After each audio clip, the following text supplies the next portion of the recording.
오늘 우리에게 주시는 말씀은 좋은 것은 결코 빼앗기지 아니하리라. 히브리 대학 교수인 에바 일루스가 지은 오프라 윈프리의 위대한 인생이란 책이 있습니다. 가장 낮은 곳에서 가장 높은 곳까지 이른 한 여인에 대한 이야기입니다. 우리가 아는 대로 오프라 윈프리는 빈민가의 딸이었고 가난한 흑인 사생아였습니다. 9살 때 자기 사촌 오빠에게 강간을 당하고 14살이 됐을 때 미혼모로 살아가게 됩니다.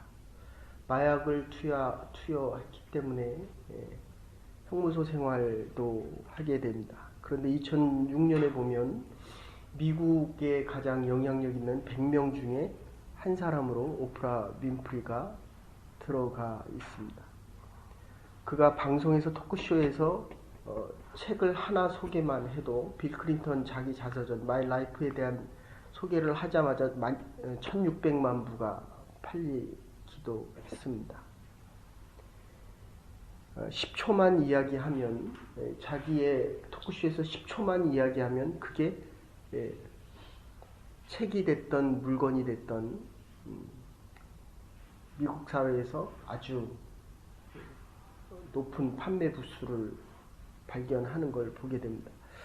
그런데 그의 자서전 이것이 사명이다 라고 하는 책에 보면 인생에 대해서 4가지로 요약합니다. 첫째는 남보다 더 가진 것이 축복이고 사명이라는 것입니다. 더 가진 것이 축복이다. 이게 물질일 수도 있고 시간일 수도 있고 지혜일 수도 있고 더 가진 것이 축복인데, 두 번째는 남보다 아파하는 것이 있다면 그것 역시 고통이 아니라 사명이다. 저희가 원주민 마을만 가면 많은 젊은이들이 그들의 아픔을 함께 아파합니다. 세 번째로는 남보다 설레이는 마음, 그리고 꿈이 있다면 망상이 아니라 사명이라고 이야기합니다. 그리고 네 번째는 남보다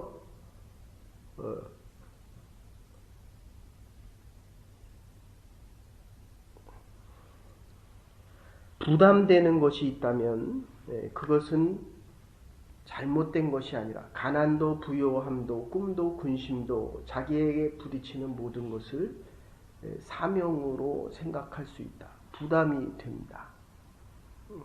그런데 그것은 하나님이 주신 거룩한 부담이다. 이런 표현을 씁니다. 그래서 윈프리는 정체성을 위하여 끊임없이 자기 관리를 하고 내적인 성찰을 합니다. 어떤 사람은 자기가 태어났는데 그게 자기 집이 아닙니다. 다른 아버지 밑에서 자라기 시작합니다. 그런데 그가 하는 이야기는 태어난 곳이 자기 가정이 아니라고 하더라도 자기 가정은 자기가 만들어갈 수 있다. 이렇게 표현을 합니다.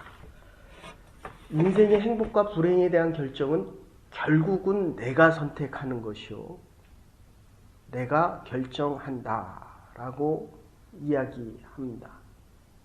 자기 변화의 긍정적인 것들, 과거를 긍정적으로 바꿔서 재활용하지 않으면 미래에 대한 축복은 없다. 왜냐하면 죄의식에 잡혀 살아가기 때문이라는 것입니다. 자아가 자신의 모든 불행을 짊어지게 되고 불행을 극복하기 위해서는 반드시 이 의미를 바꾸어야 한다는 것입니다. 그래서 유대인의 홀로코스트에 대한 이야기를 할 때마다 이렇게 이야기합니다. 깊은 고통 가운데 생겨난 기쁨에 축하하는 이 순간들마다 고통의 순간들이 기쁨으로 바꾸는 것은 결국 고통이 클수록 기쁨이 커진다라고 이야기합니다. 축하받을 일이 많아진다. 그래서 비랄버스 목사님은 늘 말씀하시기를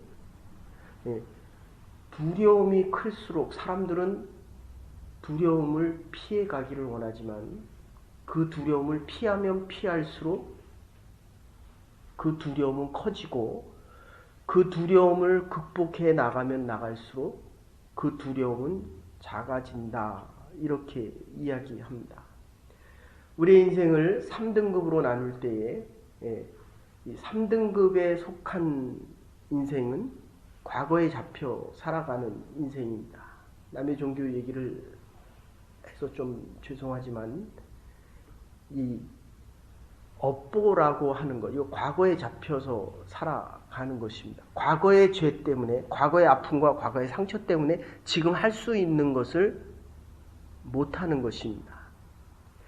2등급의 인생이라고 하는 것은 그저 앞날만을 위해서 오늘의 고생을 감수한다는 것입니다.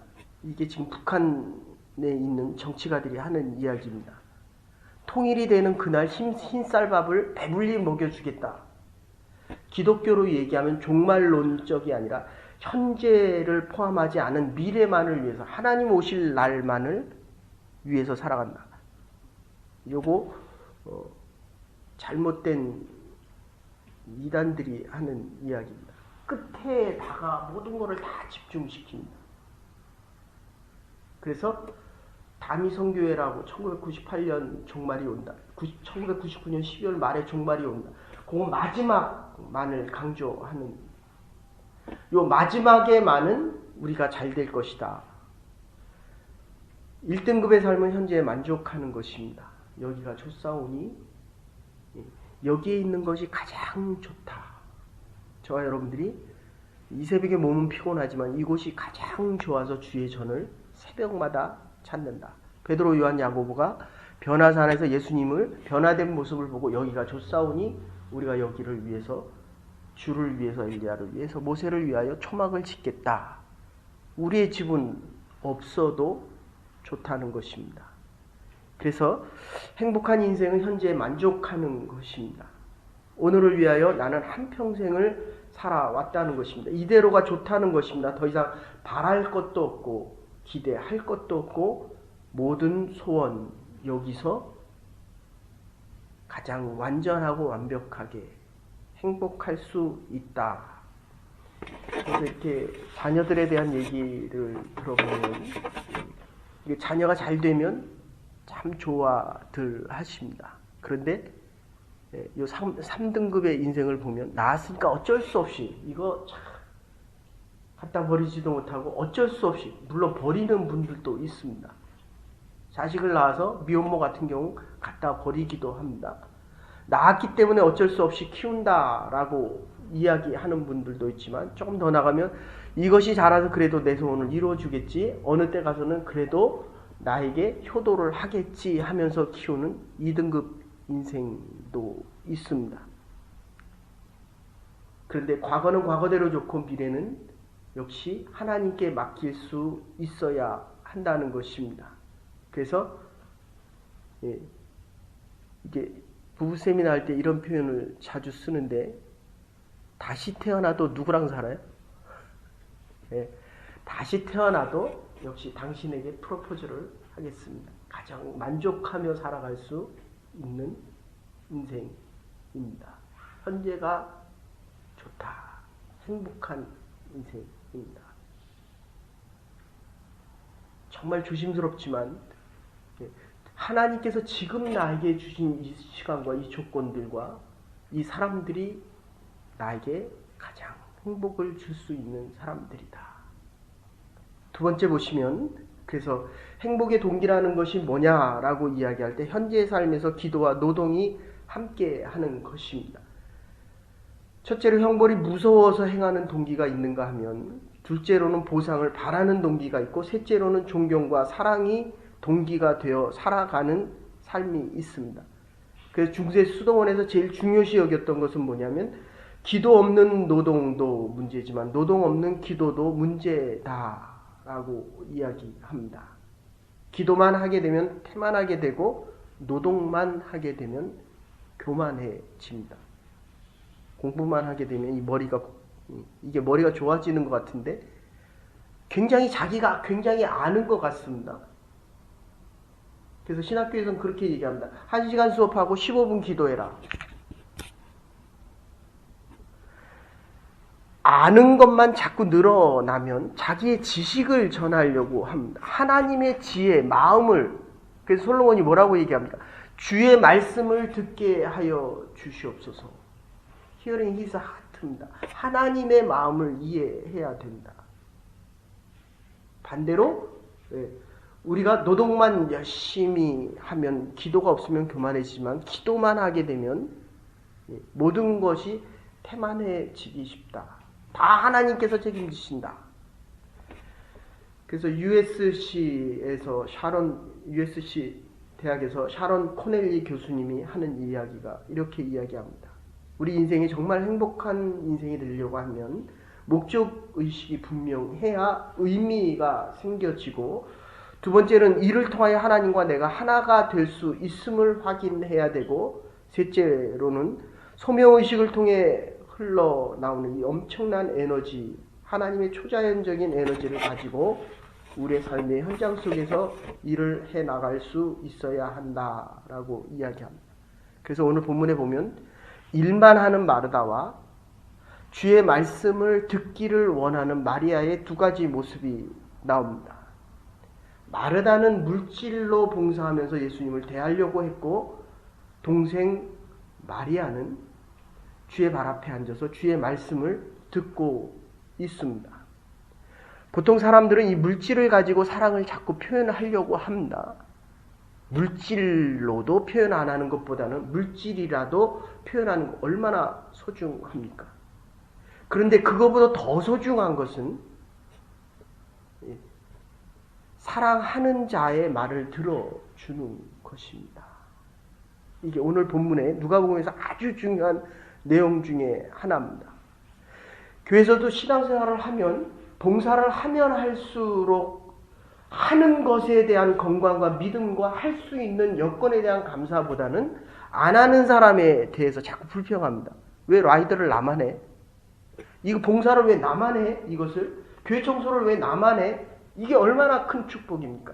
하나님의 일을 하나님께서 나를 통해서 이 시간에 이 건강과 이 믿음을 주셔서 할 수 있다는 게 이게 얼마나 큰 축복입니까? 왜 다른 사람 새벽 예배 안 드리는데 왜 나만 드려야 돼? 저 장로는 안 드리고 저 집사는 안 드리는데 왜 나만 드려야 돼? 아닙니다.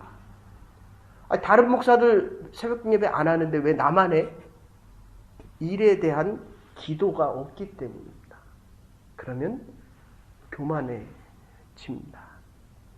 하나님이 하실 수 있도록 믿음과 은사, 그래서 이 사랑이라고 하는 것은 물질적인 것을 떠나서 주의 음성을 듣는 것입니다. 마르다는 예수님 앞에 드리고 있습니다. 마리아는 받고 있습니다. 어느 쪽이 더 큽니까? 여러분, 특히 우리가 남은 인생 살아가면서 드리는 것 정말 소중합니다. 그러나 하나님으로부터 받는 것은 더 크고 더 위대한 것입니다. 하나님께서 우리가 드린 것보다 우리에게 주신 것이 더 많다는 것을 우리가 알 수 있어야 한다는 것입니다. 초보적으로 드리는 편의 사랑인 것이 더 큰 것 같지만 깊이 생각해 보면 참 사랑은 드리는 것이 아니라 감사함으로 받아들이는 것입니다. 효도를 하면 효자가 됩니다. 부모님 앞에 사랑과 마음을 드리면 드릴수록 우리의 자녀의 효심을 우리가 알 수 있습니다. 어느 게 더 큽니까?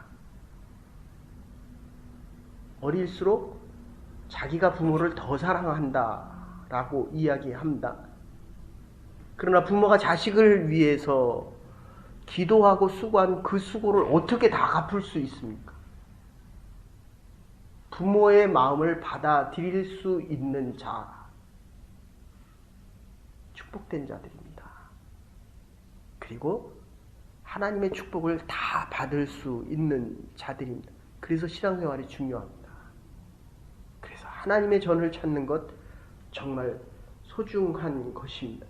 드리는 사람의 마음에는 이게 꼭 불평이 생깁니다. 받는 것이 훨씬 크다고 하는 사람, 감사함이 더 큽니다.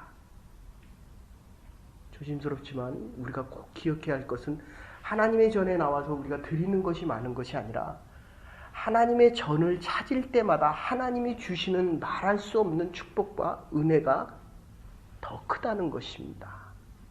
이게 믿음이 있는 사람들, 성숙한 신앙, 하나님의 은혜와 능력을 받는 자들의 고백이라는 것입니다.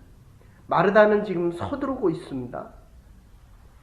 그런데 마리아는 주님 앞에서 평안한 마음을 가지고 있습니다. 이 책은 제가 좋아하는 책입니다. 마르던바의 안식이라는 책이 있습니다. 한 사람의 생산성과 성취성에 대해서 이루지 못한 것에 대한 이 자격지심 속에서 늘 부족하다라고 생각하며 살아가는 사람이 있는가 하면 아무리 우리가 많은 것을 이루려고 시간에 쫓겨서 그 일을 이루어도 우리의 마음속에는 늘 부족하다. 다른 사람하고 비교하면 내가 못하다라는 생각이 든다는 것입니다. 안식이 없다는 거예요. 그래서 어거스틴은 이렇게 이야기합니다. 오 주님, 당신께서 우리를 지으셨으므로 우리가 당신의 품 안에, 당신 안에 있을 때까지는 결코 영원한 안식이 없나이다. 하나님이 우리와 함께 하시고 주님의 평안이 우리와 함께 할 때 비로소 우리가 참으로 안식할 수 있다는 것입니다. 그래서 41절, 42절 보시면 세 번째로 정말 행복이라고 하는 것은 택한 좋은 것을 결코 빼앗기지 않는 것입니다. 인생을 살아가다 보면 정말 나에게 소중한 것이 있습니다. 저는 하나님을 새벽재단에서 만났고 군대에서 텐트 쳐놓고 영하 30도에서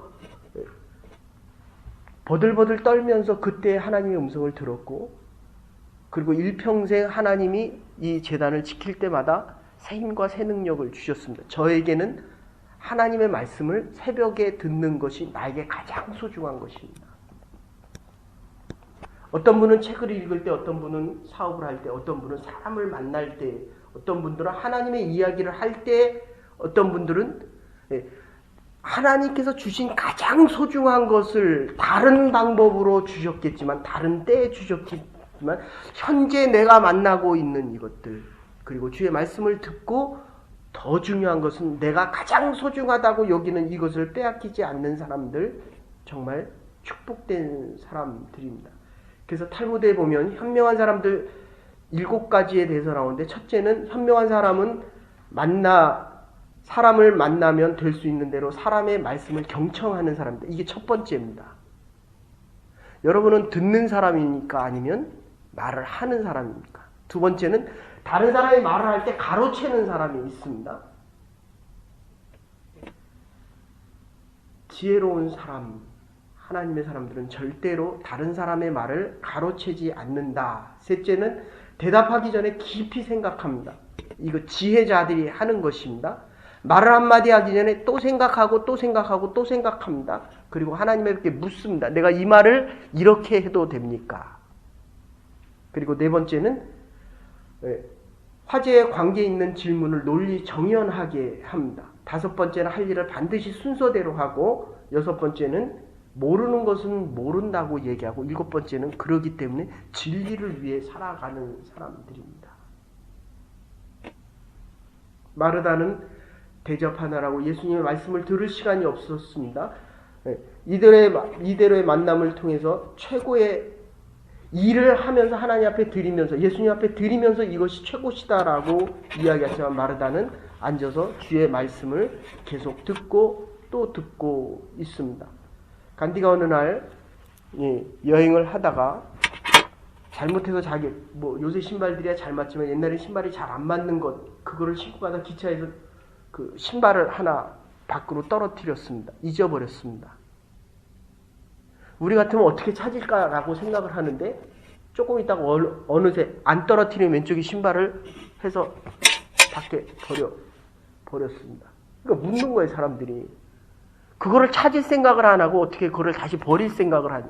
이거라도 버려야 한 짝을 주운 사람이 나머지 한 짝을 심는다는 것입니다. 여러분 명량해전 다 보셨겠지만 거기에 보면 11척의 배를 끌고 일본 300척이 오는데 아무도 나가서 싸울 생각을 하지 않습니다. 선조는 육군하고 합하라라고 이야기하고 남아있는 장수들조차도 두려움이 너무 커서 나갈 생각을 하지 않을 때 그의 아들과 식탁을 대하고 하는 얘기가 있습니다. 이 두려움을 포로들의 모로를 조선군들의 이 포로를 이 수급을 다 잘라서 보내니까 너무 두려운 거예요. 이 수군들이. 그럴 때 그 이순신이 하는 말이 있습니다. 이 두려움을 용기로 바꿀 수만 있다면 200척이 300척이 오는데 그 장수들이 아무도 쫓아오지 않습니다. 혼자 나가서 싸웁니다. 율돌목에 혼자 싸우면서 결국 살아남을 때 나머지 장수들이 함께 옵니다. 그리고 그가 했던 말이 그겁니다. 죽으려고 하는 자는 살 것이요 살려고 하는 자는 죽는데 내가 이것을 하는 이 일이 나의 인생의 가장 기쁜 일이다. 하나님이 우리를 부르셔서 하나님의 교회와 하나님의 나라를 위하여 쓰실 것입니다. 두려움이 있습니다. 그러나 주의 말씀을 들을 때에 그 두려움이 기쁨으로 변화되어지고 나에게 가장 좋은 것을 지켜나갈 때 하나님께서 가장 소중한 하나님의 사역자로 우리를 사용해 주실 것입니다. 이 믿음을 향하여 오늘도 내일도 끊임없이 앞을 향해 나갈 수 있는 부름받은 주의 백성들 될 수 있기를 주의 이름으로 축원합니다. 이제는 괴머리 되신 우리 주 예수 그리스도의 극진하신 은혜와 하나님의 원하신 사랑과 성령의 감동 교통하심이 이 시간에 주님을 만나고 주의 음성을 들으며 이 가장 소중한 것을 그 누구에게도 뺏기지 않고 온전하신 주를 향하여 끊임없이 나가는 주의 백성들과 하나님의 교회와 우리의 남은 날들 위해 이제로부터 영원토록 함께 하시옵기를 축원하옵나이다. 아멘. 오늘도 주께서 주신 우리에게 가장 소중한 것을 위해 수고하고 노력할 수 있는 한 해가 하루가 될 수 있기를 바랍니다.